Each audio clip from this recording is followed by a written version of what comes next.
Hi, it's Dr. Olga, and the month of November is National Diabetes Awareness Month, and I want to go over diabetic feet. And hi, it's Dr. Olga, and November is National Diabetes Month. Okay, I got it. Hi, it's Dr. Olga, and it's the month of November. And of course, what comes to mind? Thanksgiving, pumpkin pie, my favorite green bean casserole, but also it's National Diabetes Awareness Month. And I want to go over a couple things. First of all, I want to review the different conditions that can occur with a diabetic foot. Now we know diabetes, you go to your family doctor and they remind you, get your eyes checked because you could end up with diabetic retinopathy. Your family doctor checks your kidneys because we're trying to avoid ending up on dialysis or a kidney transplant list. And then they say, go see your podiatrist. So why exactly do you have to go see a podiatrist?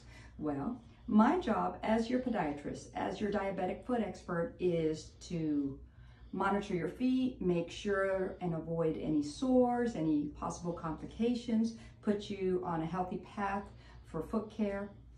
So diabetes and the diabetic foot, diabetes may cause changes to the foot and it can lead to a number of complications. One of them is neuropathy. If you start to experience some numbness, burning, pins, needles, tingling, or funny feelings in your feet, that's a sign of neuropathy. Please pick up the phone, make an appointment. Let's find out if you have neuropathy.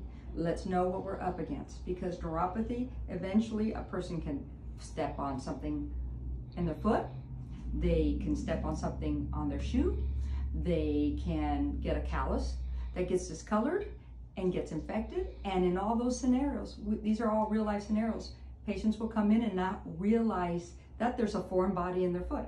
There's plenty of times I've had to take a piece of glass out of a diabetic's foot they didn't realize was in there. Or there's an infected diabetic sore that they didn't realize they had. Additionally, what else can happen? Circulation changes over time can occur with a diabetic foot. So we want to be monitoring that, because if I start to see any changes with the circulation when I'm doing my exam, then very specifically, I'm going to order a test, a diagnostic test like a arterial Doppler, to verify what is the status of the blood flow reaching all the way to the toes. So in this exam today, I'm looking at this diabetic foot. We look at the nails. We're not thinking cosmetic. It's not about having pretty feet that you're going to show off in a strappy sandal. It's about keeping the nails as healthy as possible. We're going to look at trimming the nails to make sure that there's no edges that are digging into the skin.